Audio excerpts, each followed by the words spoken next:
ఎగువన కురుస్తున్న భారీ వర్షాలతో కర్నూలు జిల్లాలోని హంద్రీవాగు పొంగి పొర్లుతోంది. గోనెగండ్ల మండల పరిధిలోని గంజహళ్లి సమీపంలో కూలీ పనులకు వెళ్లిన వారు తిరిగి వస్తుండగా ఒక్కసారిగా హంద్రీవాగు నీరు రావడంతో వరద ఉధృతి పెరిగింది. దీంతో వాగు మధ్యలో 23 మంది కూలీలు చిక్కుకున్నారు. సమాచారం అందుకున్న పోలీసులు వాగు దగ్గరకు చేరుకుని తెప్పల సహాయంతో కూలీల దగ్గరకు చేరుకుని వారిని సురక్షితంగా ఒడ్డుకు చేర్చారు.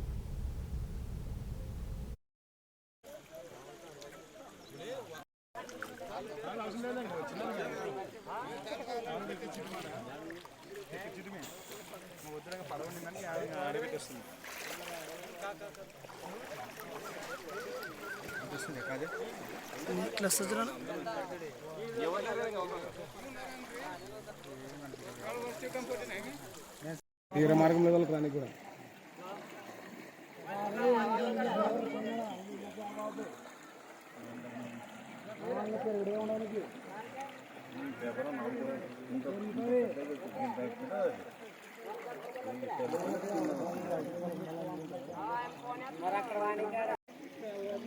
తగ్గ మాకేం పట్టలేదు.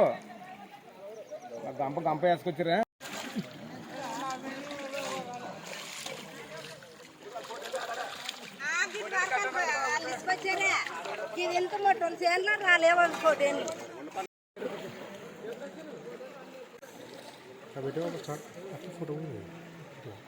అలా కొంచెం తోబి ఇక్కడ చెయ్యాలి అట్లా అక్కడ పడుతుంది ఫోటో వీడియో పడుతుంది.